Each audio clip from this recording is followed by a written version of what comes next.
Сәлеметсіздер ме, құрметті ұстаздар. Мен Меңдіхан Ақбота, Ситқали Меңдешев атындағы жалпы орта білім беру мектебінің 2021 жылғы түлегі. Қазірде Махамбет Өтемісұлы атындағы Батыс Қазақстан мемлекеттік университетінің 1-ші курс студентімін. Сіздерді бүгінгі келіп жеткен төл мерекелеріңізбен шын жүректен құттықтаймын. Қоғам мен адамзат алдындағы елеулі еңбектеріңізді ескере отырып, сіздерге шәкірт тәрбиелеудегі елеулі жұмыстар және де мемлекеттің гүлденуіне қосқан абыройлы істеріңізге толымды табыс тілеймін. Қызығы мен шыжығы қатар жүретін ұстаздық жолдарыңыз тек өрлеу мен өсуге бастасын. Құрметті Ситқали Меңдешев мектебінің ұстаздары, сіздерді бүгінгі келіп жеткен ұстаздар мерекесімен шын жүректен құттықтаймыз. Сіздерге зор денсаулық, қажымас қайрат, ашық аспанын тілейміз.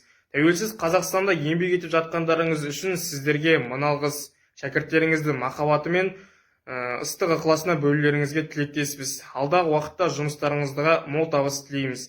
Мерейлеріңіз үстем болсын. Тағы да мерекелеріңізбен құттықтаймыз. Сәлеметсіздер ме, құрметті ұстаздар. Мен Ситқали Меңдешев атындағы жалпы орта білім беретін мектебінің 2021 жылғы түлегі, қазіргі Ыбырай Алтынсарин атындағы Арқалық педагогикалық институтының 1-ші курс студенті Ерболатқызы Күлмару. Мен сіздерді бүгінгі келіп жеткен ұстаздар күнімен шын жүректен құттықтаймын. Сіздерге зор денсаулық, қажымас қайрат, шығармашылық табыс тілеймін.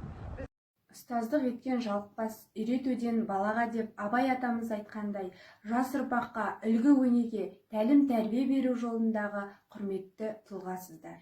Қадірменді Ситқали Меңдешев атындағы орта жалпы білім беретін мектептің ұстаздары, сіздерді келе жатқан ұстаздар күнімен шын жүректен құттықтаймын. Отбасыларыңызға амандық, дендеріңізге саулық тілеймін. Шәкірттеріңіздің қанаты талмасын, мерейлеріңіз үстем болсын.